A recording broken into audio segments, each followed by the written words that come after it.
Thank you all very much for coming. So I'll give you a bit of insight about what we're trying to build here in WeWork.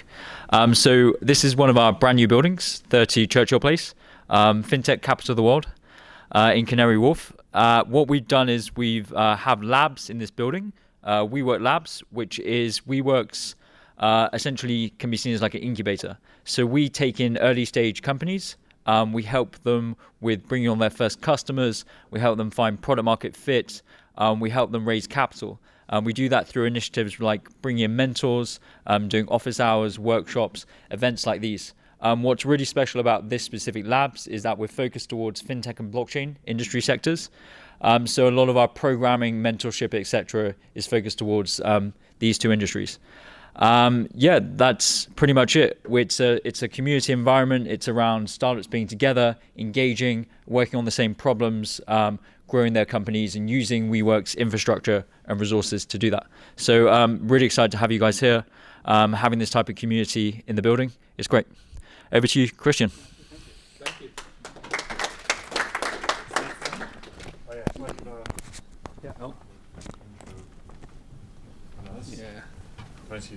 Yeah, just hold it. Yeah. Okay. No, tiny microphone. I'm Simon. Some of you guys know me. So I used to be the head of corporate development at Bitstamp. Then about 18 months ago, I got into Lightning, which Bitstamp is also pretty excited about. And for me, that made me realize that we're going on to the next stage of payments and applications in Bitcoin. And for me, getting together with these guys, we realized that really gaming is probably the first place where people are going to interact with crypto, but getting funding for development in Bitcoin and Lightning, as you all know, is really hard. So we came up with a business plan and went out to some VCs and managed to raise some money. So we managed to hire get some people to quit their day jobs doing stuff they didn't like to work on crypto. So we got Chris involved, Andre, who you guys know from the New York BitDevs meetup, and also Mike Tidwell. So we've just got going, and we're building the SDKs to help game developers to reach out to the game development industry and help them understand and use Bitcoin easily and bring on the next 100 million users into crypto. So yeah, welcome, and glad we can provide you with some pizza at least. All right, over to you, Chris. Yeah, I might as well introduce myself. Yeah, I can clip it. There we go. Good. Yeah. So I'm Chris. I've kind of been doing Bitcoin and gaming since 2013. I originally just made my original game was a game called Saratopia. That's like 2013. It was a simple game on Bitcoin where it's like an iPhone game. You'd play the game, you'd swing a monkey, and the game would just like throw sats at you. So I made that game, and I kind of just made it as a whim and put it on Reddit, and that became quite popular. The idea of the game was that people and companies would donate Bitcoin to the game, and that would just send it to the players. So that onboarded a lot. I got a lot of parents would email me, mainly dads, saying, "Thanks, I've got my kids into crypto. I've just sent them this game, and they're earning like $10 a month or something in Bitcoin playing this game." So I hope they held it or hodled it a bit. Then I got accused of spamming the blockchain. Which I kind of was, but fees were nothing back then. So then I started to incorporate kind of a mixture of kind of off-chain kind of solutions and monthly payouts and batching, and then fees got very, very expensive to a point where the game didn't really make sense anymore. And at that point, I could have gone over to Ethereum, like all my other contemporaries did, but I managed. At that point, I saw the Lightning white paper, and I saw that was coming, so I thought I'll just kind of pause it for a while, and once second layer technology comes to Bitcoin, I'll pick it back up. And that's what I'm doing now. So that's what I'm going to be talking about. I'm going to be talking about gaming in Bitcoin. So let me get that slide open. There we go. So it's always good to start off with a joke. Close these. Where's the full screen mode? There we go. Yeah. So why do Bitcoiners buy Lambos? Any idea? No? No? Nothing? No? Okay. To substitute for something else. Why? Is this part of the joke? Okay, no. So, because Ferrari is owned by Fiat, that's kind of obvious one. Good. Luckily, no one saw my last presentation, so they would have got that. Okay. Anyway, so what can we do with Lightning in gaming? So Simon just spoke briefly about our company. We are Zebedee, and Zebedee is a recursive acronym which stands for Zebedee Empowers Bitcoin-Enabled Digital Economy Engines. So we've got some sponsorship below. And who is Zebedee? Simon spoke about that a bit. Simon Andre, who people might be aware, he was the other half of Koala Studios. But Koala Studios moved on, and Andre is now kind of working with us. And there's myself there. And what is Zebedee building? Hey. So we're building LDKs, which is kind of a pun on SDKs, APIs. Basically, the idea is that game developers can easily incorporate Lightning, into their games. We have a mobile wallet. We're not going to be a mobile wallet forefront, but the idea is that some of the protocols we are building to put Lightning in gaming, such as streaming between players, we kind of have to build it first and then hopefully make a specification that other wallets will adopt. So that's why we have a wallet, so we can kind of, incorporate these functions first. And that's a good thing about Lightning, is you can kind of make protocol up as you go along, because there's no consensus needed, except for between two parties. And we're also building games, desktop and mobile games. So we're not a gaming company per se, and we kind of realized that to make a good game that's going to kind of attract the masses, you need to really be a gaming company and know what you're doing. So we kind of admit that we're not going to compete, but we are making some sample games just to show how our SDKs and APIs are used. If those games become popular, that's great, but that's not necessarily what we're relying on. We're actually looking to work with other game companies, who focus on games, to work with them to make amazing games. Okay, and that's just a GIF that doesn't load properly. Oh, there we go. There we go, yeah. Bitcoin, Lightning, and Z, which is Zebedee. Okay, so I think there's a few new people here. So put your hand up if you're familiar with the Lightning Network. Put your hand up, or don't put your hand up if you have no idea. No, I think there's a few new people. No. Don't put your hand up at you. People are shy, Anyway, so what is I'm just going to give a kind of high-level overview. What is the Lightning Network? So the Lightning Network is Bitcoin, really. So that's an important thing to state. However, we don't broadcasting every transaction to the network. We keep transactions private and on-chain and off-chain between payer and payee.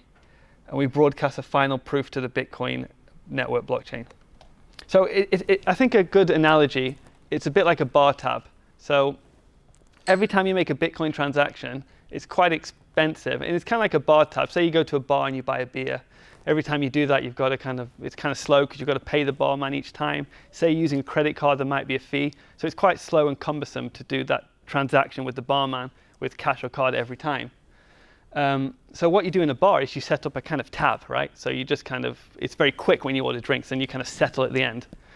The Lightning Network is a little bit like that. So the Bitcoin technology, or as it's called on-chain, that's like paying the barman every time. The Lightning Network is kind of like a tab or a layer above it. That's a very kind of high-level analogy. It just makes, you don't have to settle the payment each time. So it's much cheaper and quicker. But it's not really like a bar tab. It's a bit more complicated, if I'm honest. Some people have made the analogy that the Lightning Network is a little bit like court. So, for example, let's say that Alice buys a cookie. He buys a cookie from Bob's cookie shop. So, Bob sells cookies. Alice buys cookies. So, in the real world, that is a transaction, right? Alice is giving money to Bob, and Bob is sending her cookies. And that transaction is really enforced by law, right? If you do business with somebody and they try to rip you off or they don't give you the cookie, maybe a cookie is a bad example, but you know what I mean. The idea is you can kind of sue them or you can go to court. And that's kind of what makes sure that Alice and Bob are kind of honest. But in the real world, that doesn't really happen, right? Business transactions are settled by court, but every time you buy something, you don't go to court for the sake of it. you only go to court when they don't deliver the product, right? Because court is very slow and expensive, right? So it doesn't make sense. Every time I buy a pizza from Domino's, it doesn't make sense to kind of just to go to court just to make sure that Domino's and myself are happy. We're happy. They got the money. I got the pizza. So the Lightning Network is a little bit like that. Regular Bitcoin transactions, every time you make a regular Bitcoin transaction, you're kind of technically, on a technical level, it's kind of like going to court. So every time you make a transaction, say you're just buying a coffee for $1, that's going to the whole network, and the whole network is verifying that. And that's kind of a little bit overkill. It's a similar argument that if you buy a cookie, it's overkill to go to court. And that's kind of how Bitcoin and Lightning works. So Lightning is really like only going to court when there's a dispute. So if you buy something with Lightning or with Bitcoin over the Lightning Network, you buy a coffee, there's no need to broadcast that to the network. There's no need to go to court because, you got your coffee and they got the Bitcoin. And we only really go to court, say that if there's an issue, then you can broadcast to the main Bitcoin blockchain, and that's when the whole network will verify who cheated who's wrong or right. So the benefit of that is it's faster, it's cheaper, and it can be more private. So it's a little bit complicated to explain Lightning is, but I think it's important to remember it is Bitcoin, but it's not every transaction is going to the blockchain because not every transaction needs to be verified by the whole network. Okay, anyway, so back to Lightning in gaming. So what can Lightning do in gaming? There's kind of a few things I think it can do. The obvious one is it can pay for, it can buy things. It's quite obvious, you play a game and Candy Crush or something, probably not popular anymore, but whatever's popular nowadays, Fortnite, and you can pay to buy, a loot box or something. There are tips and rewards. So my first game was quite popular because as people played the game, it would reward them Bitcoin. So the more they played, they got kind of financial incentive. And that can be funded by ads and sponsors. So, if, for example, if a company wants to advertise, then they supply Bitcoin to a game. People play the game, they see the ads, but those players are actually getting kind of small, rewards like sats for playing, for watching those ads. You can stream between players. That's another kind of use case. So if two players are fighting, I'll demo later, like a Street Fighter type game. As they hit each other, they can be streaming money as they hit each other.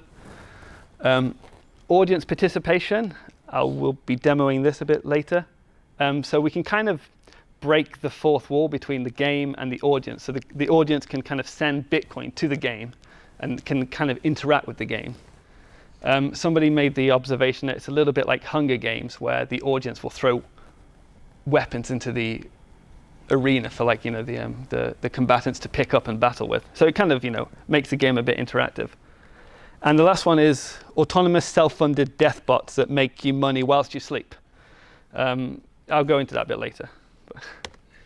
Okay, so just going about buying things. So here's just kind of few kind of benefits of using Bitcoin to buy things in games. So there's no third party. Transactions go from players to developers. So if I'm a game developer and I make a game, currently if I use something like Apple, then Apple take like 30%, right? And so I don't get that money directly. It's borderless. So again, currently if you make games and you use in-app purchase, there's certain countries you can't use that with. So say you have a player in, Iran, for example, right? They can't purchase something in your game because they're sanctioned. I'm not saying that you should definitely don't break sanctions, but technically it's possible. There's censorship resistant. So there's actually quite a bit of censorship in gaming now, especially in China. If you make a game, for example, and you say something politically sensitive, you could actually be censored and not get your funds from that game. And also, Bitcoin is a global currency, so that's kind of a benefit, right? So currently at the moment, if you have games in different countries, you have to sell things for different currencies based in that country, which makes things a bit complicated. So then you need a third party who handles all these exchange rates. But if your game just kind of accepts Bitcoin, then anybody in any country who has Bitcoin can purchase something in your game. that's some of the kind of the benefits of just simple using Bitcoin to buy things in games. And I think there's quite a few cons that should be kind of thought about. So it's not really allowed in app stores. Like Apple won't let you buy things in a game for Bitcoin because they have a rule. You must go through their in-app purchase system. So that's one thing. So you'd have to kind of have a game on the web or something. So it's a bit more difficult to put it on the App Store. There's no consumer protection, right? If I play a game and I make a purchase and as a player and the game's it's poor or it didn't work, I can kind of email Apple and they'll probably refund you. That works both ways. Sometimes I had a game on the App Store and people would email just to get free. Like they would say to Apple that this purchase didn't work when it did work, just so they could get the money back. So that happens as well. People like to hodl, so they like to hold their Bitcoin. People don't really like to spend Bitcoin. So I was saying to a friend earlier today that it's not in gaming, but I had a friend who he spent 10 Bitcoin on beer. Obviously, Bitcoin was a lot cheaper, but at the peak, he's basically spent $100,000 on beer, right? So a lot of people don't like giving their Bitcoin away. And also developers want fiat. Some developers, they don't necessarily want to get Bitcoin. They want to get like dollars and that they can pay their employees in or they can pay their rent. So there are definitely a few cons to it. That's why personally I think buying things with Bitcoin is not necessarily the most interesting things to do Bitcoin in gaming. It's kind of obvious and I think it's a low-hanging fruit, but I don't think it's the most interesting. A more interesting thing is tips and rewards. So you can incentivize people to play. So again, if you have a game, as people play the game, they get like Bitcoin sent to them. Like it could be a penny, but it all adds up. They can make like a few dollars a day or something. People will be more incentivized to play your game. You can do rewards for tips and ads, and multiplayer battles and payouts. So I've kind of got this arena here, which is just a mock-up. I should say that none of these companies are actually sponsoring. It's just I just chose some Bitcoin companies. But we are actually talking to a few Bitcoin companies who are interested in sponsoring. But you can have like a virtual arena in your game with all these companies sponsoring. And then as the players play the game, they see these ads and they get the Bitcoin that these sponsors have supplied. So it kind of funds itself. And for our games that we're developing, we actually have got some interest, and we will be doing this going forward. So people will be able to kind of go to the conferences and download our game and just basically look at some ads and then just get some, stack sats, get some Bitcoin. And also multiplayer battles and payouts. Yeah, so tips and rewards isn't necessarily a tip. It's also you could fight another player and you could earn some Bitcoin from the other player and you could withdraw from the game. So if you have like a multiplayer game like Fortnite, all the players deposit some Bitcoin, then the winner gets to take all the Bitcoin out. Something like that. And that's for getting on getting on Google Play instead of the App Store. So basically, it's hard to say. I'll just quickly go over it. But on the App Store, you basically have like a manual review. So somebody in Cupertino sits down and plays your app or plays your game, and they make a decision. On the Google Play, it seems automated. So it just gets accepted. And then from my point of view, I've seen apps on the App Store will get rejected straight away before they get put on there. On Google Play, they go on there. Then you might get like a month later or something if somebody picks it up. But I think from my point of view, I've spoken to the Apple review team on the phone a few times. They're okay with you sending people Bitcoin. They don't like you using things to, like, you can't purchase things with Bitcoin. And streaming between players is okay. It depends on certain countries. But there is definitely space for Bitcoin in games. But it's more complicated if you just want to use it to pay for it. But Google is much easier than Apple, mainly because you don't have to download an Android app from the Google store. There's other stores like F-Droid, or you can just download it manually. For Apple, you really have to go through the App Store. It's possible, but it's not really you can get around it, but yeah, that's kind of the main roadblock. What are their thoughts on sponsorships, like with your previous slide? Are they happy with sponsorships? Yeah, I've had no issue with them. I've had sponsors in my games, and Apple have no. The thing with the app is you will send them a game and they'll approve it, but you don't know why they have approved it, if you know what I mean. they may have not realized something, right? And if it's approved, you don't want to ask questions like, hey, thanks for approving my game. By the way, did you notice I was doing, you just kind of, thank God you've been approved, right? So it's a bit hard to know, right? Anyway, sorry. I'm going to talk a little bit about non-custodial streaming player to player, because this is a little bit topical at the moment. Has anybody seen this episode of South Park? Yep, a few people. So this is actually, South Park is quite topical, but there was, go to the next slide. There was actually an incident with Hearthstone. So Hearthstone is a very popular game by Blizzard, who I think make World of Warcraft. It's a very popular card game. And there was a tournament. And one of the players, after he won the tournament, I think in an interview, he's from Hong Kong. So in an interview, he just said, I wish for Hong Kong, to be free or something like that. And then he got a message from Blizzard saying he will not be able to receive any prize money earned in this season. So he won the tournament, but he couldn't get his prize money. And I think last time I checked, Blizzard were like an American company. I think they're definitely not Chinese, but I think they have Chinese investors. And then somebody made a phone call, and then basically he kind of got censored for playing the game. And I think Blizzard got attacked heavily on on I think their App Store ratings were sent to 0 because people were just like giving them 1 star. And I'm not sure. I think he got like a suspended sentence or something like that. But like gaming and especially esports is becoming fairly big money, nowadays, and it's becoming censored, and there's sponsors. So that's one issue. But if that game had used the Lightning Network or Bitcoin, so the game, they could have actually streamed the money non-custodially through Bitcoin. So that means, so in Hearthstone, what happened is Hearthstone, the game, or Blizzard, the company, held the money, and as people played, they were allocated money, but they didn't have it. That money was sitting in Blizzard's database, right? But if they played that game with non-custodial Bitcoin, with the Lightning Network, every time a player earned some money, they would actually get that at that moment. So a company couldn't take it from them, right? If the company disappeared, like everybody would have the money they earned at any one point in the game. And I think that's kind of quite powerful going forward.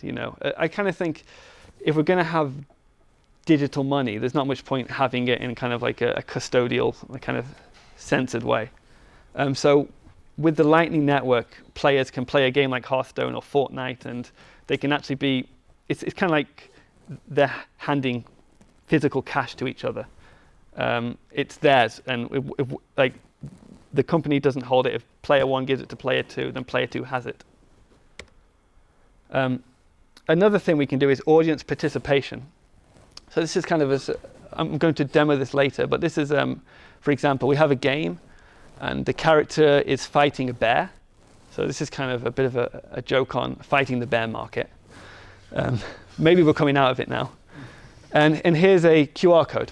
So in an esports event, the audience could be watching this. They could see the QR code, and the audience could send some sats to that. They could send some Bitcoin to this, and that would kind of generate a random power-up to be selected, and that would kind of disturb the game. So in this instance, somebody sent some sats to this QR code, to this invoice, and it's going through some power-ups, and it selected a bomb.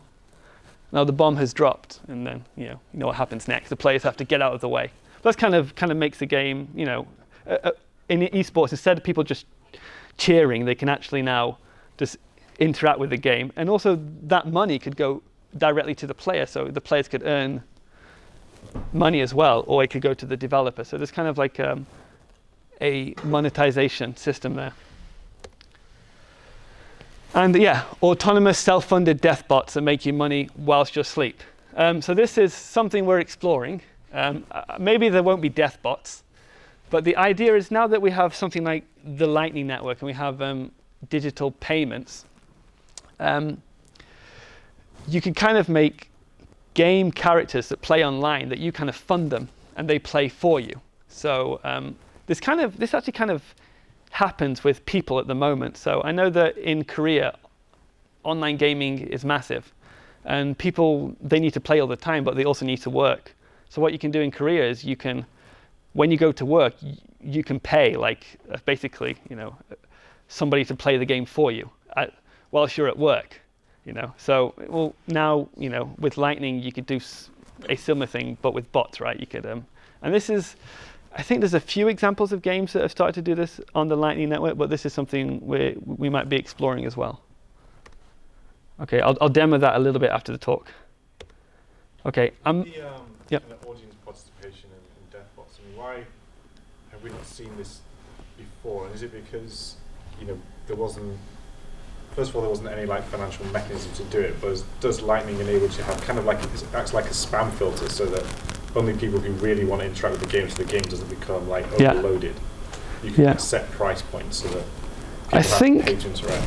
I think some people have tried it before, but I think with regular payment methods, it's quite clunky, because you can kind of do it with PayPal, but then you have to like deposit at least a certain amount, and then it's hard to get paid out, and you can't do it anonymously. You've got to like sign up, and then there's no standard. Do you use Steam's API? Do you use Apple's API? It gets a bit complicated. And I guess even if you have like bots spamming your game, at least they're paying to interact. Well, so just what Simon is trying to talk to is like, we were speaking about this. One of the issues with games is that if you have people who play your game, sometimes people will make bots that play the game. And we're trying to see well, how could we stop bots playing the game? For example, I think Pokemon Go had this, where people were making bots to go around and collect all the Pokemon. So they're trying to, you make these algorithms to detect, is it a bot or is it a human? But sometimes humans play like bots, especially kind of like, I had a player on one of my old games, and I had a type of bot detection. Basically, if you're playing an unhuman amount of hours, it would kind of ban you. And then I found out some people play an unhuman amount of hours, right? I had like this, there's this one kid in India who he was like, that he lived off my game. He was like playing the game, and I was like, are you really playing like 20 hours a day? He's like, yep, I wake up, I've got 3 phones. And I used to live in Japan, and I saw, you kind of see old men who will ride bicycles with like 10 like smartphones on, all Pokemon Go, right? So should they be allowed, should they not?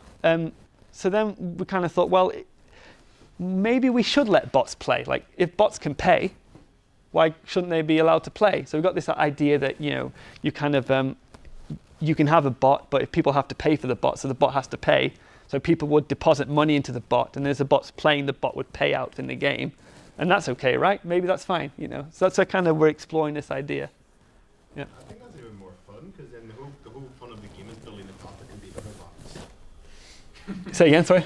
So I think that would be really fun, because the game isn't about playing the game, it's building a bot to beat someone else's bot. Yeah. So if I effectively, but in a game scenario. no, if I go back to this slide, so does anybody know this TV show? It's quite an old one. It's like a Japanese anime Metabots. And the idea is that people bought bots that fought each other, and then the bots would fight, right? It's like Pokemon, but with robots. But yeah, that's the same thing that you could do. So maybe we could see games that, people make a bot, and they would charge sats into it, and then just let it play overnight, and it would compete against other bots, and then the winning bot would get, the payout would be sent to the player who funded the bot. I don't know. I'm sure people will come up with cool ideas. Maybe there's rooms where, I don't know, you could kind of somehow like trade the bots as well in a way. Yeah. So you could have like, maybe you could use some sort of like, I don't know, NFT technology. I'm not sure if that would work, but you could have some sort of like bot that could be traded. But anyway, it's definitely an interesting concept. I just hope people don't make death bots. It's like a Black Mirror episode, maybe. Might see that in a few years, actually. Yeah. So now I'm going to get a little bit technical. I won't get too technical, but just to talk a little bit about the protocols that we are using in the Lightning Network to allow you to do things like withdraw and streaming in the games. So the main one is called LNURL. So LNURL is a protocol. It basically allows wallets and apps to communicate. I think it was originally made so users didn't have to copy and paste invoices. So currently with the Lightning Network, if you want to get money from an app, if you want to withdraw, you have to go into your Lightning wallet, you have to make an invoice, you have to copy, you have to go into the app, and you have to paste it. And then the app will pay your invoice, and you get the Bitcoin. It's kind of a bit clunky. So I think LN URL originally was made so people would just press a button, and then the wallet and the app would talk to each other, and they'd like do all the invoice swapping for you. That's what it was originally made for, but much more is possible. There's quite a few different features in this protocol. So I said withdrawal is kind of the first use case. So you have a game. The game requests a URL from the server. So this server is the game developer's server, So it returns the URL. The game, it decodes it, and the game sends the LN URL to the wallet. The wallet decodes this, and then the wallet just basically gets like a URL it can ping. So it'd be like, get givemeinfo.com or whatever, or like mygame.com. It pings this, and once the wallet has called the server, it gets a JSON object back. And in this JSON object, it's basically, it's a few parameters. One is a callback. There's K1, which isn't too important. There's a min withdrawable amount and a max. And there's some description. So basically what's happening here is that the game has gotten a URL and given it to the wallet, so the wallet can request an invoice. So the game creates an invoice based on the parameters and sends it to the callback to pay. The game server pays the invoice. So I'll be demoing this a little bit later in the game, and if people have brought like a Breeze or Blue Wallet, they'll be able to do it. But the important thing is that it basically just allows kind of people to play a game, press a button, and they can get like Bitcoin sent to them in the wallet. So they don't have to worry about copying and pasting invoices. The next one is streaming. So this isn't in LN URL, but it's something we kind of, at Zebedee, we're going to make and put it in our wallet, and then we're going to propose it. But this idea is this will allow two people to play a game. So two people could be playing a fighting game. And as they're fighting each other, their wallets are streaming Bitcoin between them as they fight. And it will also work non-custodially. So they'll be playing Street Fighter. Player 1 punches player 2. And player 1 gets like a penny from player 2. If player 2 punches player 1, player 2 gets a penny from player 1. And if the game, like the game developer doesn't hold those funds, so it's completely direct and non-custodial between the players. So this is possible with Lightning. It's kind of built up on about three kind of concepts that are used to make this work. One is allowances. The other is WebSockets, and the other are invoiceless payments. So I'll go into a little bit how they work. Just quickly, yep. So you're planning to build your own wallet within the Lightning development kit, right? We have a Lightning wallet we're making, yes, that people can download. So like, they won't be a bring your own wallet type scenario. Hopefully. So the idea is that we want other wallets to use this protocol, but we need to build it first, right? So we're going to put the streaming in the game, and the first time you're going to have to download our wallet in order to play it. But once we've got it working, we can go to other wallet companies, and we're talking to like a couple, saying that, hey, here's a spec, it's compatible with LN URL. If you want to implement it, please do. Like, somebody's got to build it first, right? I think the same thing with LN URL. I think Anton's wallet, the Bitcoin wallet, was the first one to do it. Actually, there was kind of side note. There was a Japanese company who I worked with who we built it before, but it wasn't called LN URL. But it's a similar kind of thing. But yeah, so we're going to bring that out and get other wallets on board to do it. Yeah, so that's just a kind of an overview of how streaming works. So basically, the first concept is that you had these allowances, right?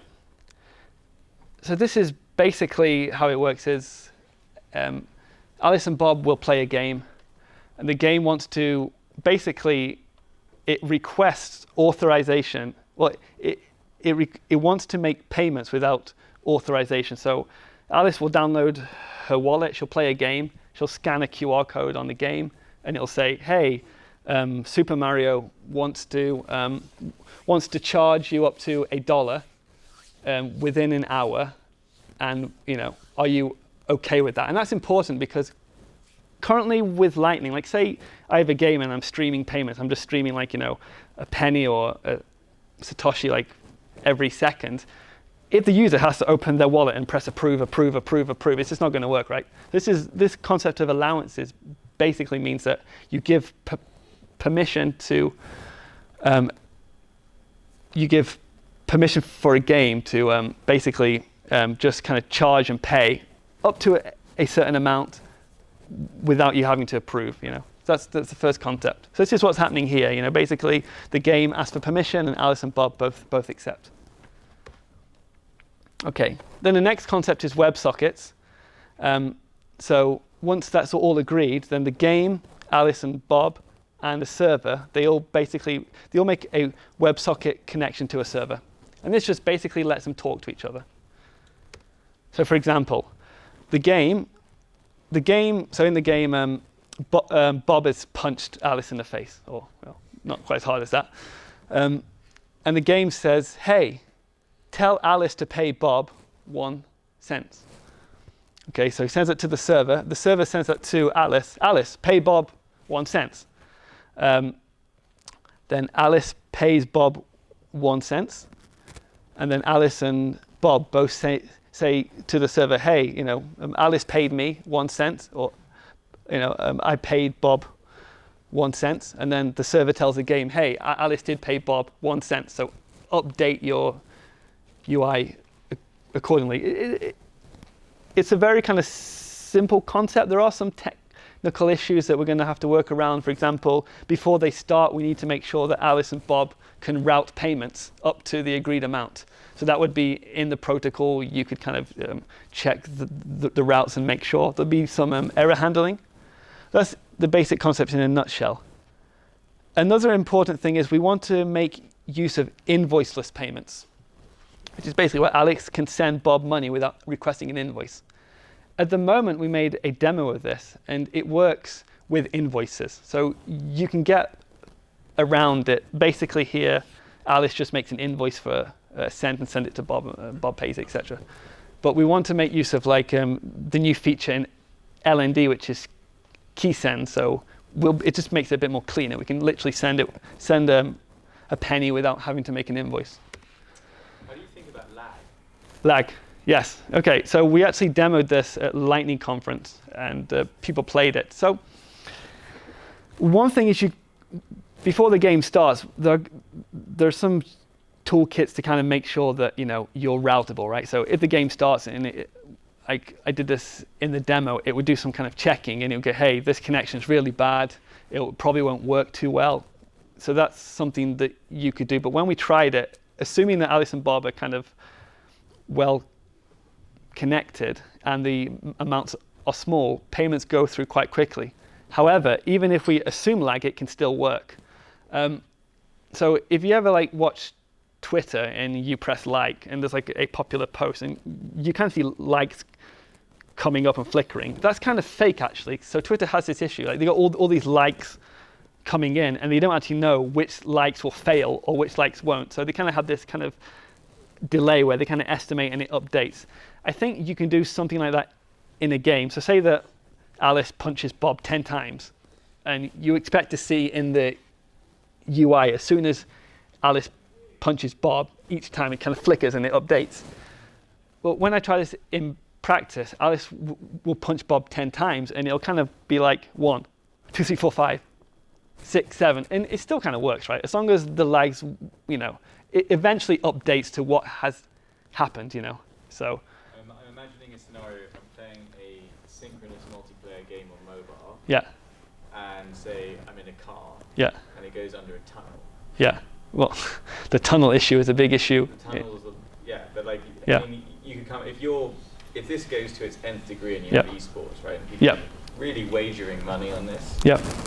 that's where I see like resolution mechanics need to be improved. Well, lag is only really a UI issue, so all the payments can be proved to have been paid or not paid, right? But I know you're saying if at what point do you allow something in the game, that thing has to be paid, right? So you kind of have to design the game around this. Obviously, people like esports might not work if people are playing the game through tunnels, but I think that's kind of an issue for the game, because game developers have that issue now, right? With like normal payments or normal gameplay. If you're playing a multiplayer game through a tunnel, you've got to handle that well. But life happens at scale, right? These are real problems, and I think I wonder about like an escrow account, as it were. Well, it tallies it all up, and you get the net amount.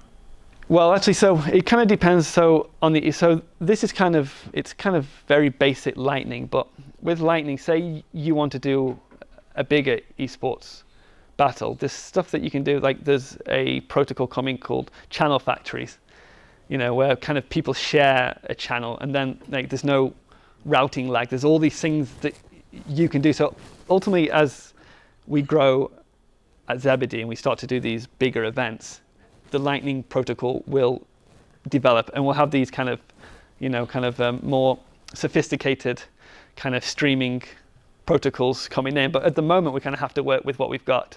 And like invoiceless payments, I've been waiting for like a year for this to come, and it only just came in beta like last week, right? So there's ways to do it.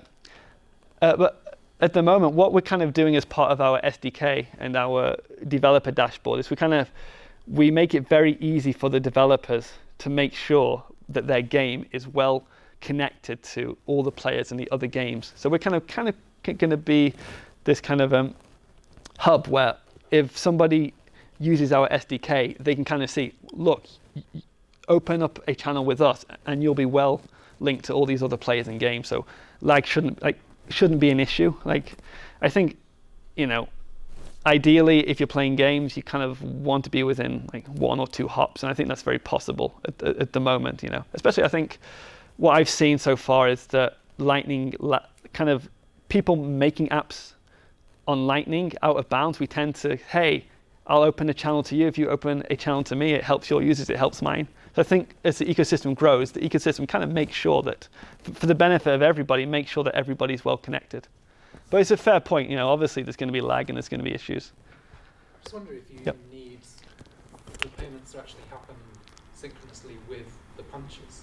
Like whether you just want to get to the end of the session and it will be settled at the end of that. Well, that's the thing. So I think the main important thing about this is we kind of want it to be we're not saying you have to do this, but one of the main benefits is it's non-custodial, right? The idea being the game doesn't hold the funds for you.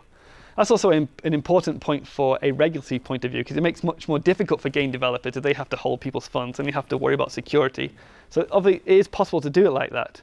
But it depends on the gameplay. In the games that I'm developing, it isn't a major issue if it's not updated straight away. Again, somebody might make a game where that's more important, and then maybe have to make sure all the players have direct channels open with each other. It really depends on the use case. Don't you think it's a bit distinct? There's 2 things there, like there's batching payments and then there's custodial, like having a central third party, because you could have the first without the second, right? You could have it like, I don't care if the payment from me to Bob has gone through immediately, as long as within like $1 it's gone, so I'm never having to trust the counterparty for more than $1 or something like that. What do you mean by batching payments? Well, I just mean like if the rules of the game are that I should get $1 every time there's I punch him or whatever it is, I might not mind if that rule isn't strictly on it up to say $10, some granularity. Okay, yeah. Again, I think. I'm not 10 punches. Yeah. 10 punches, and there's only a payment after say 10 punches. For example. Sure. 10 punches. Gaming isn't purely technical. That would make it custodial, right? So you wouldn't be able to make it trustless. But what I'm trying to say is, when you say custodial, usually people think about third party, but it doesn't have to be the case here. It could just be that I'm on the hook, so to speak, to you, the other player, not to the game developer or something like that. There's also how do I enforce you to pay? Let's say you do 10 punches. How do I enforce? Sorry, I punch you 10 times. How do I enforce? You can actually use HODL invoices for this, but I can talk about it. So a HODL invoice is another type of invoice where a third party could kind of decide who gets a payment or withheld it, but they're not holding the funds. they're just holding the key to the payment, but they themselves can't take it. So that is something I also kind of spoke to a guy from Lightning Labs about, and I have another game that uses that as well. So you can kind of make these HODL invoices before the game, and people pay, like they pay them before the game, and then as the game plays, the game releases a key so the person can withdraw. So that is one way to speed it up. I spoke to like Lightning Labs roast beef, and he said, well, no, wait until we have this kind of, multi-amp channel you know what I mean? It goes on and on and on. He loves games though. He does. Yeah, no doubt. I need to make a character of him maybe. Okay. Oh, yes. Demo time. Okay.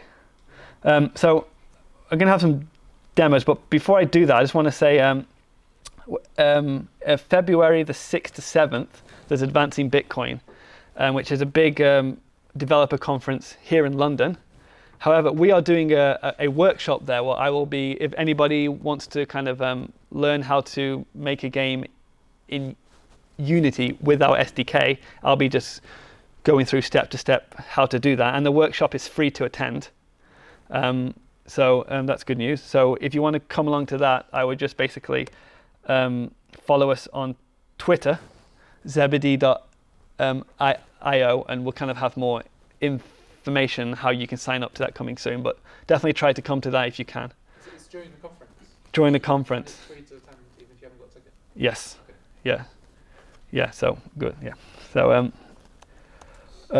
yeah, and then we're also going to have a battle with the game between Nicola Dorier and Nopara, who are actually going to be playing the game, and the audience can actually join in and kind of send sats to give them power-ups, which is why I teased this kind of image before, which are the characters I've been making for them. Apparently these images aren't actually approved because Nopara said he wants his beard longer. So it might change, and yeah, anyway. Gloria is pretty dark, Oh, no, it's just a projector screen. It's much lighter here. Yeah, but no, this is basically his wife told me that he just spends all his time programming at night, eating like cup noodles, ramen, and yeah. And I know that Nopara likes to go on beaches, but I don't want to dox him too much about which beach. Cool. So now we're going to actually just have a demo. So the first demo I'm actually going to show two bots fighting. And what you actually do is you charge the bots before and the bots fight, then the winner will be able to withdraw. So I kind of need two volunteers. Anybody who wants to try it out, who's got like an LN URL enabled wallet, who's brought like Breeze or Blue? I've got Blue One. I've only got $7 on. Is that okay? Yeah, no, it's fine. It's fine. Okay, Yeah, we'll try. That's fine. Does it clear one? Yeah. I don't think so. I don't know. You want to try Blue? Okay, let's try Blue. Okay, if it doesn't work, it's Blue's fault, not anything to do with the Zebedee API or SDK. Okay. Let me just get it open.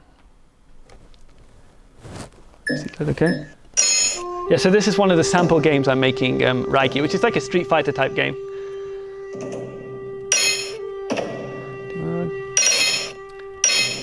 And we have like a bunch of characters here. Some are kind of like just original characters, and some are based on kind of Bitcoin characters. So there's Blockstream Spy. Yeah, Blockstream Spy. Turn that down a bit. People might know who this one is. Samson Mao. We got a Hong Kong protester. Hong Kong riot guard. Jack the Rippler. And the bear market. We've got a bunch coming. Like next one is Nakamoto Dundee, but I don't know who that's going to be based on. Okay, so I'm just going to select two bots to play, and if you want to come up, Simon, the other guy. Yeah. Okay, I'll do this dude. Yeah, you need to. If you pay that invoice. Okay, right. And. Question, we're still filming. Yeah, it's fine. Cool. Oh, sorry, they're standing in front of the camera. If you could pay that invoice. It's 100, yeah? Yeah. Okay. Fingers crossed, there we go. There we go. Did you pay it? Oh, awesome. Okay, phew. Okay, and let's do the Bitcoin arena. Oh, do I actually have to play the game? No, these are bots playing. Okay, good. These are bots playing. But people can send power-ups. If you want to send a power-up, Right. maybe I should have said that before. So the audience can do now is they can... Wait, what? Nobody can power up my guy. It's not fair. No, so that's actually for both of them. The issue is that the projector doesn't work on the middle, it gets cut off. So any of us can scan this one, yeah? Yes. Can I power up again? Quick is going to win. Okay. Explained it well. Okay. Oh, it's gone. Maybe I'll get some health. It's gone. There we go. There's no QR code. Oh, that's because the power-up came. There we go. And now there's Oh no. another one. Anyway, the rounds would be longer in real life. This is just... Okay. Sorry, I'm in the way. Okay. Where's that picking up? Sorry. So now the winner, who won? Player one wins. So Adam, your bot won. Stealing if you're quick. Oh So wait, so I can receive here, is that? yeah, you can scan that and you should get a payout. Who designed this protocol? I think it's been claimed you got it. I'm not even going to bother. There's no point, right? Has somebody claimed it? No, I don't think it will show a tick. No one's claimed it. Nobody's claimed it. So Everyone's too honest. I can't claim it. I should point out that we can use some protocols to make sure only player one can do it. No? Why this isn't working? Stand further a bit. Stand back a bit. So what do you need to do that? Maybe that's why it isn't claimed, because it's. I'll claim it. It's blue wallet. There we go. I've got it. Developer takes all. Yeah. So I got 195 sats there. Well, That makes sense. you kind of get the concept, you know. So this is kind of a prototype, but with our APIs, you'd be able to kind of make a game where people could charge bots, the bots could play, then one of the players could withdraw, i.e. getting the sats that the other player deposited. Yep. What's the change you need to make to ensure that only the winner can claim it? Oh, well, so there are stuff around like, it's kind of, I'll turn this down. So there's ln URL auth in a way, but there's nothing that you could do per se that would encrypt the invoice, right? But it would be more like a protocol on the gaming side or something. So that, you know, you could easily, for example, use like a HODL invoice where it releases the key to the winner. But then that would be an extra protocol for the game to talk to the wallet. You know, it's possible, right? You know, it's not an unsolvable problem. The issue is just like to make that a standard. But for this game by itself, the idea is that player one and player two would, you know, this is like the in person, right? So if player one wanted to cheat, right, you could just like, you know, cover player two's eyes or something.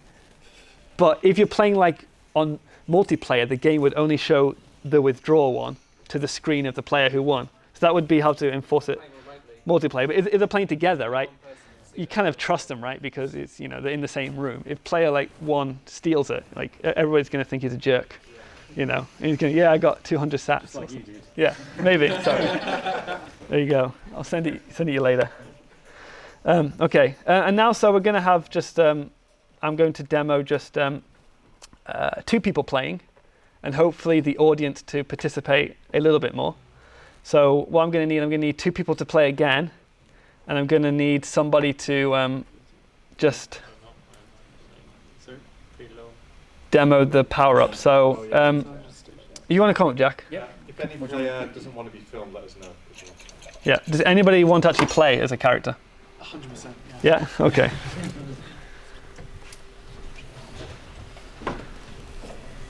And there you go. So you can be red controller. Don't press anything yet. Is anybody else want to play? No? Nobody? Sorry, someone wants to play? Alex? You want to play? There you go. There you go.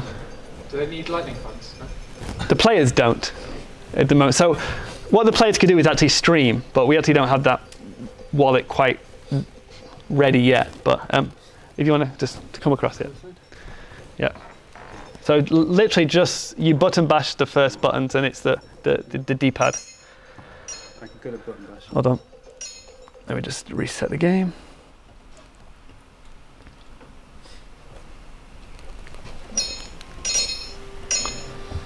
And I'll do, yeah. Player 1 can be Hong Kong protester, and player 2 can be riot police. Let me just see who's who.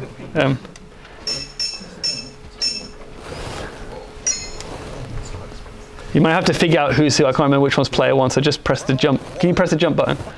Okay. Which is the jump button? Okay, right. Oh, yeah. So if you Pay the power up. pay the power up, okay. I'm the Chinese pawn. Okay. So you're the riot police, Alex. Yeah. Okay. So this is the riot police, and Come on. Democracy. Democracy is winning. Oh, get out of the way there. Get away from it. Oh, I see the power up is the bottom. Yeah. so actually, the power up would be in the center. Or actually, in real life, maybe there'd be like a kind of companion app where they could actually do it rather than scanning it far away. Can you have like topical power? Yeah. Can you get like tear gas and rubber bullets? Sorry, I just realized that the power up is fixed to bomb at the moment, but there's a few. Hold on. Sorry. Yeah. Let me just fix that. Let's try again.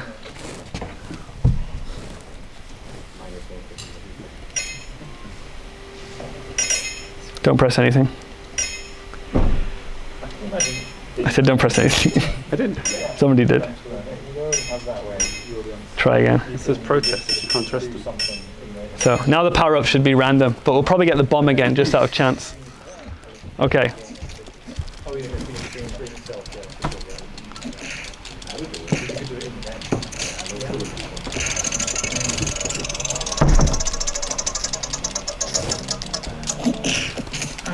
Okay, the Joker power up.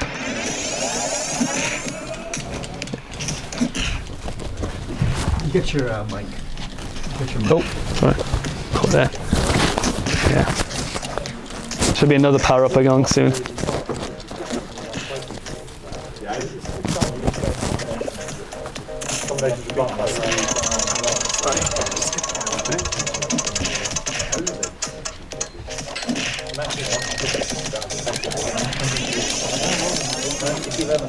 Is it possible to like have some kind of like metadata so I could choose something about the power up when I send the money across, like in your new wallet? Yeah, that's going to be possible. Like, this is just a prototype, but what we're going to put in the SDK is maybe, you could add some metadata, so you kind of like send your handle or your name, right? So you might know who paid the power up. But the power up is open, like people can do many different things. Sorry, my MacBook is running out of power at the moment, it seems. It's getting a bit jerky.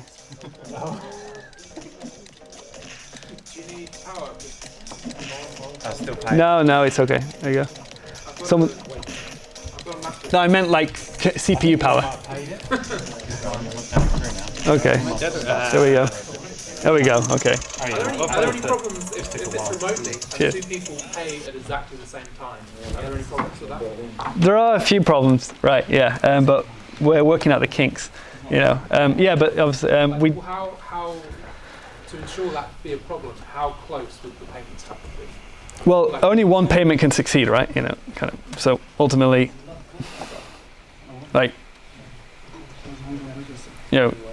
you can enforce it. So I think an invoice can't get paid twice, right? So that's enforced. So that's kind of in the spec, isn't it? Like, yeah. So that's a matter of UI. But then again, there's different ways that you could do power-ups. Like this is quite rudimentary. The concept being that somebody pays once and it's paid, and then something happens. You could just have like an open QR code there that people just keep streaming to, or something like that, or people just keep streaming to the game itself, and then just as anybody from the audience is streaming, like things are just dropping.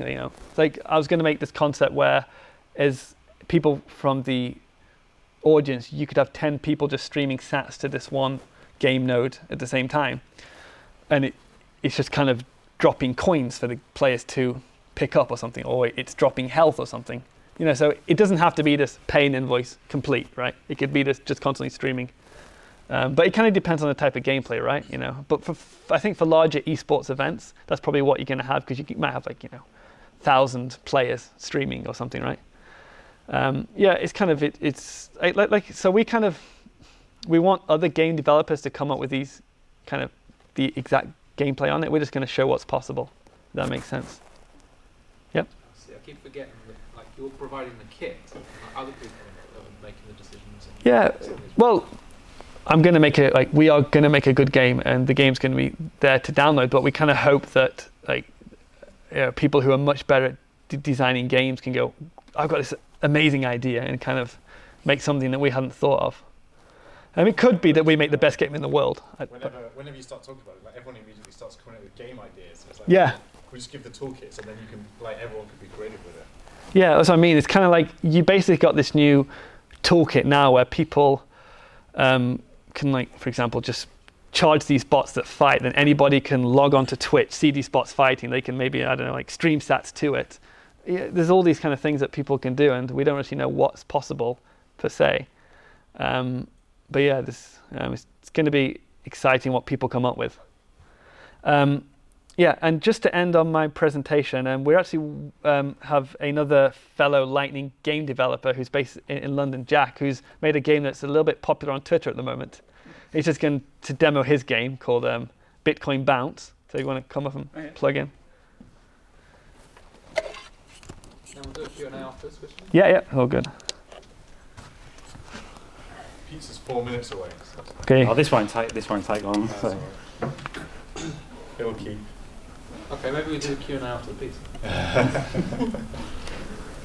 Go in, plug in. I'm going to use it. I'll just use it. Oh, does it work? If you unplug. Okay, did it work? Okay. There we go. Cool. So if you want to introduce yourself a bit, Jack? Yeah, so I'm Jack. I'll use this. Yeah. Sure.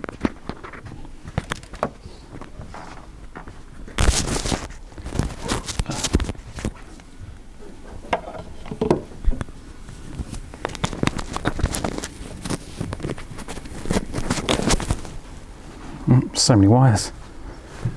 Whoops. So yeah, I'm Jack. My background is mobile games for iOS and Android. I've got a company called FireZoo, which is a very small indie company. We've been doing games since 2010. So I was part of the whole scene when everyone was just making games, and I made loads of sort of gimmicky games that were just like cash grabs, you know, like back in the day all the games were awful. I was that guy making those terrible games.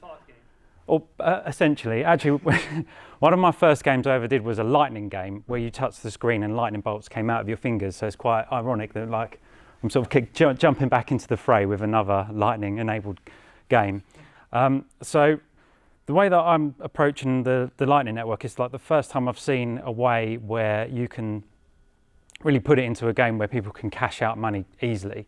So on the App Store, normally when you have games where you can win money, you have to earn like $10 or there's some threshold to actually be able to cash out your winnings, which is too high. Like people have to spend like 6 months trying to get enough money to get it out on PayPal, and then it doesn't work and the user experience is bad. But with Bitcoin, you can cash out like a penny straight away. So the concept I've come up with is a way to onboard people onto Lightning. And all of my friends, they think Bitcoin is stupid. They haven't even got enough time to care about to learn it. So I was like, how can I make my friends on board to Bitcoin? And Lightning's the easiest way. You don't have to learn anything. You can use a non-custodial wallet that sets up all the channels, and you can just start using it straight away. And at the Lightning conference, I was talking to sort of Bitcoin developers about the Lightning Network, and they sort of overthinking everything with Lightning. So they're actually harder to onboard because they ask more questions. When I show you this, but when I showed this game to my friends, they just played it, and I was thinking, oh, they're going to text me and ask me, how do I download the wallet? How does the money transfer? What's happening? They all just cashed out and asked me any questions about cashing out. The only questions they asked me was like, how do the power-ups work? How do I get more points to get more money out of this game? So the target market I'm aiming for is kind of everyone, because I think everyone needs to be onboarded to Lightning, not just new people, it's Bitcoin people as well. So the game I've come up with is kind of like the simplest game I could think of to get it on the App Store so they would accept it, and also have Lightning enabled and get Apple to accept it. Because I didn't want to spend loads of money and time and then Apple just go, no way you're allowed to have the Lightning Network paying out payments. But luckily they've approved this version and now it's just in beta. So I've shared some of the people here, I've shared the links to try out. So the concept is it's like a hyper casual game. The reason I picked hyper casual because 9 out of 10 games on the App Store are hyper casual, so it's quite a popular game genre because it's the classic, like I've got 5 minutes, so I'll just quickly play a game type thing. And also it's the easiest game to make hyper casual. You don't have to put a lot of thought into actually developing it. And as you can see, my graphics are simple, they're just cubes, unlike Christian who's got all the amazing graphics. So the concept is to play this game. It's kind of like Flappy Birds, where you have to land and bounce. I'm not very good at my own game. Let's try again. So you have to get as far as you can in the game, and then there's these tickets that you can collect. So the purple things are these tickets, and they're like raffle tickets. So the more raffle tickets you get, the more chance you've got of winning a Bitcoin prize. Sorry, advert. So on the top right, there's the raffle ticket screen, where you have to agree to the contest rules, and then it shows what the prizes are. This is just a prototype using the beta prize system, but there is the live version that's been played by, I think, a couple of people who spoke to me that played it already, has got different prizes. So basically what happens is I've got 2 tickets that I've collected, and then every day there's a raffle to win some Bitcoin. So could you refresh that page for me? Hopefully this will work.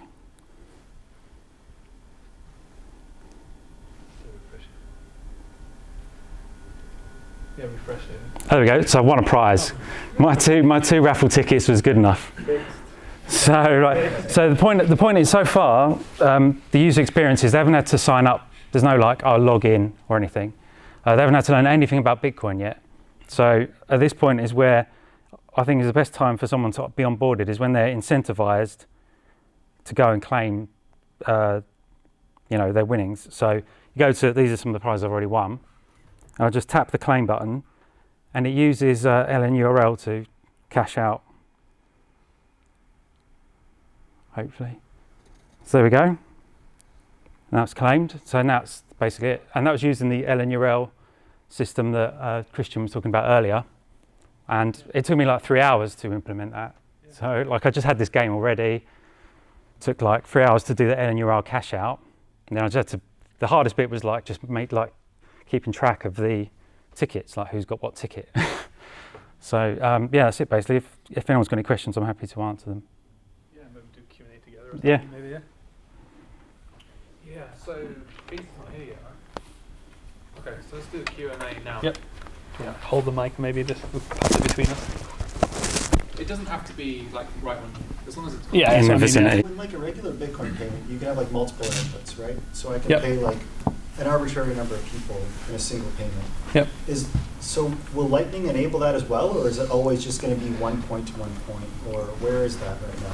Well, I would say the reason you have that on Bitcoin is to save fees in a way, right? Yeah. And it makes it easier. So it's not, I don't think you can do that on Lightning, but you could really just quickly just send a bunch of payments, I kind of think, right? Well, I'm just saying that because let's just say Apple eventually did want to allow, say, Yeah. could you, or as you as the platform developer, could you say we're going to take 1% of all the game payments?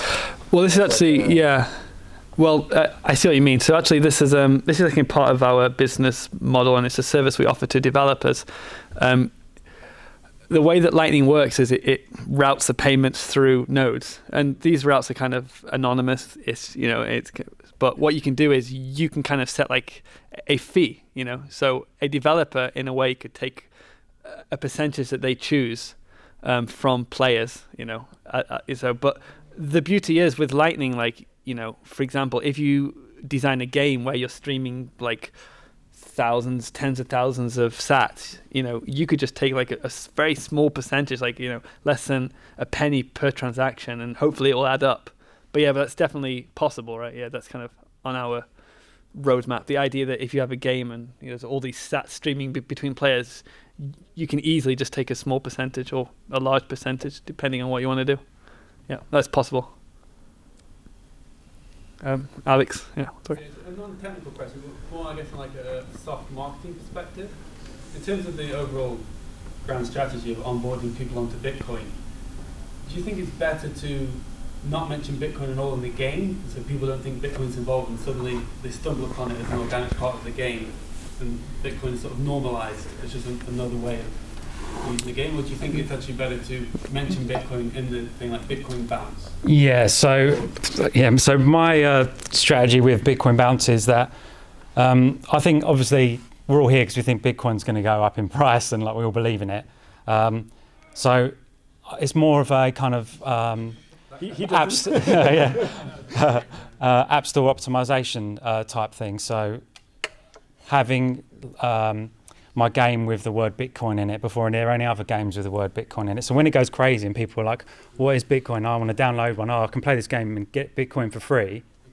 So I'm sort of thinking about what people are going to be searching for when it goes. That's sort of timing it with the hype cycle. Yeah, that's why I've called it that. Because then when people lose their money when the price goes down. That was the guy who... Yeah, but I get it for free, so. On the subject of Bitcoin bounce, you said your friends weren't coming back to you asking how do I cash out, etc.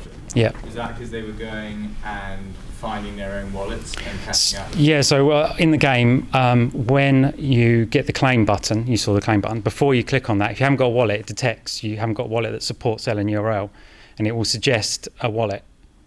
And then the user just clicks on it and it goes to the App Store, and then they can download it and install it and then come back to the game and claim. And so far my friends have just literally, I mean, I've only got like 10 friends, but I haven't done a proper sort of focus group or anything, but none of them had any questions. They were just like, oh, look, I've got 100.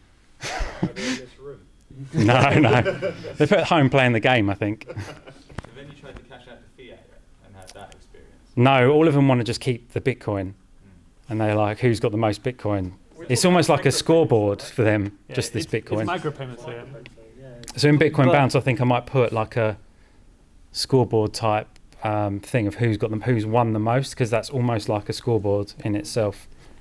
Yeah, like I did have a game that I think people could play. I think the top player every month were doing about $20, $30 maybe on a good month.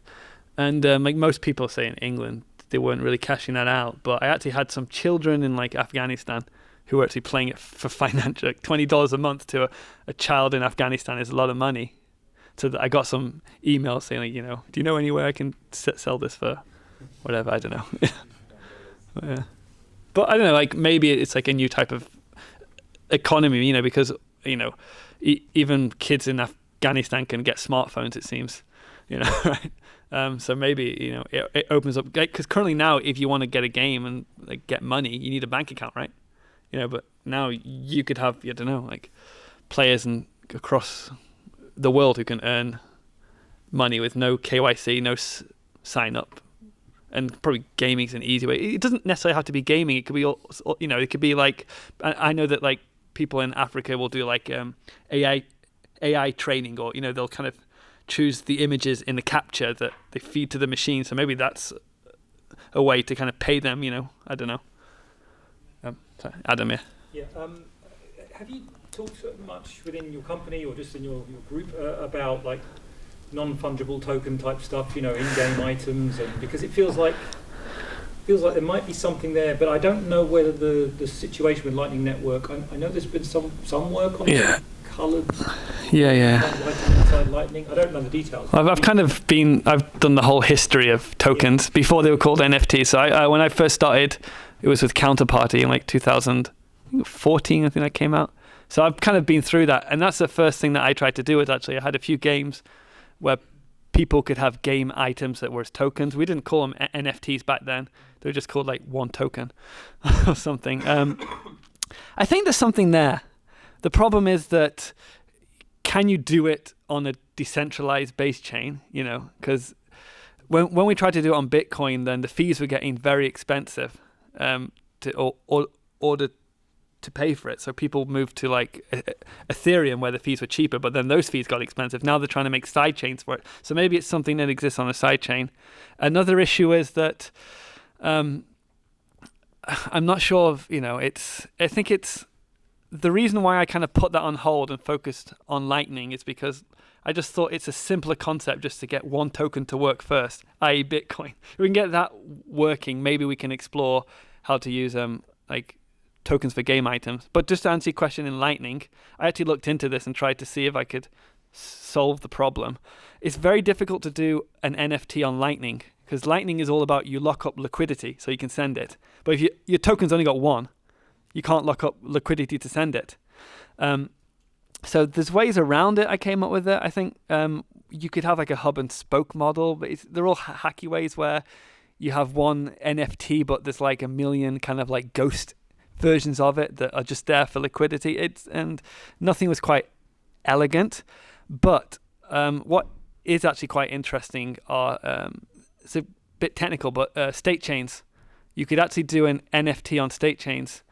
It basically would become like a digital open dime with a token on it, where you could so how Counterparty works, you basically have a token that's assigned to a UTXO. You put it on a state chain and people can pass that UTXO around off chain, and that would be one way to do it. So I've actually spoken to Ruben Samson about this, but then like that's not going to come tomorrow, right? We need L2 and someone has to make it. But that's why I've personally, because I've been quite hesitant to jump into the current NFT ecosystem, because I don't know, I was like this with Bitcoin. I'll just wait till Lightning, or I'll just wait until I feel there's a proper solution. I'm not saying that there's not good stuff on Ethereum. There might be, but personally I was just waiting to see how we do it on Bitcoin, and I think state chains is a very good way to do it actually. But they're my thoughts on it. The App Store rules about tokens and things is quite strict as well. Yeah, it's crazy. So like when I did my game and I had the tickets when I submitted the game, I explicitly said it's just a virtual currency. It cannot be transferred outside of this game. You cannot purchase this currency. Like, just make it clear that although this is a Bitcoin game, those ticket things are just nothing. They're not cryptocurrency or a token or anything, because in their rules they're quite strict. The raffle tickets, yeah, they're just they're nothing cryptographic about that. I can change it however I want and produce as many tickets as I want. Yeah, I think so. Actually, I spoke to Apple because I had a game that had counterparty tokens and Apple didn't like it. And I actually spoke to the review team, and they basically had this concept that you're not allowed to have a game item that can exist outside of your own ecosystem. And this is not just crypto. I think there's like a Line, which is a popular kind of like chat app in like Korea and Japan. They had the same thing where they had the points, but their points they were trying to make it be used with another company, and Apple didn't like that because maybe there's some sort of money laundering issue there or something. But yeah, you can't do anything like, you can't say in my game, if I wanted to have in-app purchases payable with Lightning, I can't have my website set up and they pay and buy all the items on my website and then they appear in the game. That's not allowed on the App Store. They would take my app down if they caught me. There's ways around it. I think if you sell it with a T-shirt, they're actually. Oh yeah. If it's with you're allowed to do it with a physical item. Yeah. But I'll just say that I'm actually quite interested in like mobile web is getting better. There's actually a conspiracy that there's actually no reason why you can't build a game to run in the Safari browser with like WebGL. And when I dig into the forums, it doesn't work on Apple. It works quite well on Android, but it doesn't seem to work on Apple. And then there's all these conspiracy theories where Apple are like paying the developers not to make it because it'll kill the App Store. But I think ultimately that'll become more and more possible, that you can make a game in Unity, which is like the popular framework, and you can compile it for browser, and that should be able to run in a mobile browser, right? That's possible, right? The App Store, I think maybe that's an outdated concept as phones. Obviously, browsers aren't as performant as native apps, but that becomes less and less of a problem as kind of, smartphones become more powerful and browsers become more performant and people make, better SDKs, so I think hopefully we won't have to rely on the App Store. I don't know if Apple will push back against this. Who knows? Conspiracy is that they're paying everyone. So this is thing. No, so Unity, Apple are paying, Unity not to make it work, because if people can, because like most of the games in the App Store are made with Unity, and if they can make that work well on mobile browser, then people stop using. I don't necessarily think it's true, but anyway. I was going to say I love Apple, and I don't believe any of this nonsense. There we go. Yeah, but that's kind of what the feeling is, because apparently it should just work. It works a lot better on like Android anyway. Any other questions? My apps will be rejected when I get home. There we go. Any other questions? I've got a couple, and then we'll finish. Yeah. So you're built on L&D. Yeah. Yeah. Building on We have some. Where are you in the process in terms of like building? Well, our SDK is like bolt specified, right? Our own nodes at the moment are L&D, but we also have some like redundancy nodes, and like kind of we'll have a C Lightning node or an Eclair, just to offer some redundancy, right? But yeah, pretty much L&D. But the SDKs for whatever, they're just bolt compliant, right? They should work on all standards.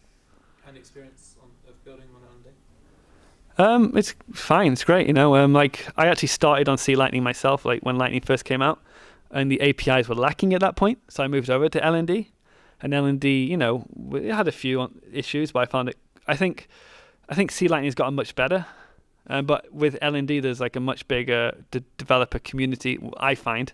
So they've got the Slack. You can jump in there. You can talk to people. I can just message Lightning Labs developers directly, which is nice. I'm not saying you can't do that to C Lightning or Eclair, but no issues with L&D. Maybe you have. Well, I found bugs with L&D just using it. I've heard that the C Lightning is way better, like quality-wise from the code. It's more stable or something. Yeah. Like people who I spoke to who are just like super smart, just always say C Lightning, and the whole like BTC Pay server gang hate L&D.